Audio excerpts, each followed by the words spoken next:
स्वागत। सध्या राज्यभरामध्ये काय चित्र पाहायला मिळतंय तर अनेकांनी उमेदवारी मिळाली नसल्यामुळे प्रचंड मोठी आंदोलनं केली। कुणी ढसाढसा रडलं, कुणी आपल्या प्रतिस्पर्ध्याचे एबी फॉर्मच पळवले, कुणी एबी फॉर्म खाऊन टाकला। तर या सगळ्या घडामोडींमुळे राज्यातली राजकीय निवडणूक ही कमालीचा चर्चेचा विषय बनली आणि एक प्रकारे राजकीय तमाशा सुरू आहे का अशी भावना सर्वसामान्यांच्या मनात सुद्धा निर्माण झाली आहे। आज पुण्यामध्ये नेमकं काय झालं तर पुण्यामध्ये भाजपनं पूजा जाधव यांना उमेदवारी दिलेली होती, पण पूजा जाधव यांना आपली उमेदवारी प्रचंड विरोधामुळे मागे घ्यावी लागली। उमेदवारी अर्ज मागे घेताना पूजा जाधव यांना अश्रू अनावर झाले। पहलगाममध्ये हल्ला झाला त्यावेळी पूजा जाधव या मधुचंद्रासाठी काश्मीरात होत्या, त्यावेळी त्यांनी काश्मीरमधनं मांडलेल्या भूमिकांचा जुना व्हिडिओ व्हायरल झाला। त्यामध्ये पूजा जाधव यांनी भाजप आणि केंद्र सरकारच्या विरोधात जोरदार टीका केली। पण त्यानंतर पूजा जाधवांनी काही दिवसांपूर्वी भाजपत प्रवेश केला आणि लागलीच पालिका निवडणुकीसाठी त्यांना उमेदवारी सुद्धा मिळाली। या उमेदवारीनंतर पूजा जाधव आणि भाजप दोघांनाही सोशल मीडियावरती तुफान ट्रोलिंगचा सामना करावा लागला। हा दबाव इतका वाढला की आज पूजा मोरे उर्फ पूजा जाधव यांच्यावर आपला उमेदवारी अर्ज माघारी घेण्याची वेळ आली आणि हा निर्णय जाहीर करायला जात असताना त्या धाय मोकलून रडू लागल्या। मला हे सगळं बोलत असताना माझा मागच्या 10-12 वर्षाचा संघर्ष आठवतोय। मी बीड जिल्ह्यातल्या गेवराई तालुक्यातल्या गोदाकाठच्या मिरगाव या अत्यंत छोट्या गावामध्ये जन्मलेली मुलगी होते। माझ्या कुटुंबाला कुठली राजकीय पार्श्वभूमी नाही।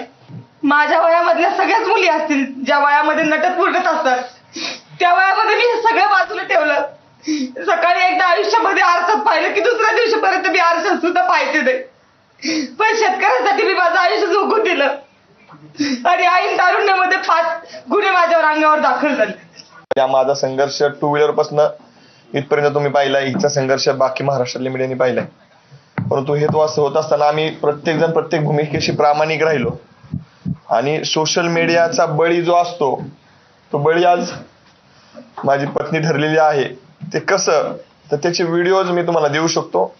जे शब्द माझ्या पत्नीचे नाहीत ते शब्द तिच्या तोंडामध्ये घातले गेले। आदरणीय देवेंद्रजी फडणवीसांविषयी आरक्षण मागतोय तुमची बायको नाही असं जे स्टेटमेंट केलं त्याचा ते हिचं नव्हतंच, माझ्या पत्नी पूजा जाधवचं नव्हतं, ते दुसऱ्यांचं होतं, ते दाखवलं गेलं। आणि ज्या पूजा जाधव यांच्या उमेदवारीला इतका प्रचंड विरोध झाला भाजपच्या स्थानिक कार्यकर्त्यांकडून सोशल मीडियावरती, तर पूजा जाधव नेमक्या कोण आहेत ते आपण पाहूया। स्वाभिमानी शेतकरी संघटनेसाठी पूजा जाधव यांनी अनेक आंदोलनांमध्ये सहभाग घेतलाय। त्यांचं पूर्वाश्रमीचं नाव पूजा मोरे असं आहे। मराठा आरक्षण आंदोलनामध्ये त्यांचा सक्रिय सहभाग पाहायला मिळाला। 2023 साली त्यांनी शरद पवारांच्या राष्ट्रवादी काँग्रेसमध्ये प्रवेश केला।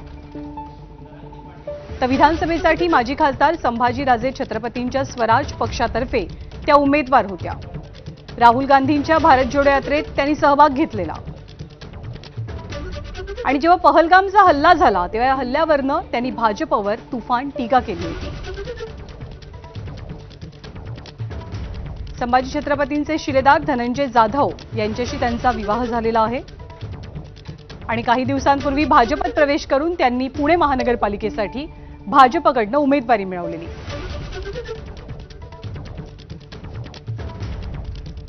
आणि गेले 2 दिवस सगळी राजकीय लढाई वेगवेगळ्या पक्षांमध्ये कार्यकर्त्यांमध्ये नेमकी कशासाठी सुरू आहे तर ती महानगरपालिकेसाठी पक्षाची अधिकृत उमेदवारी मिळवण्यासाठी। या एबी फॉर्म मिळवण्यावरनं किंवा एबी फॉर्म मिळाल्यानंतर नेमकं काय काय राजकीय रामायण घडलं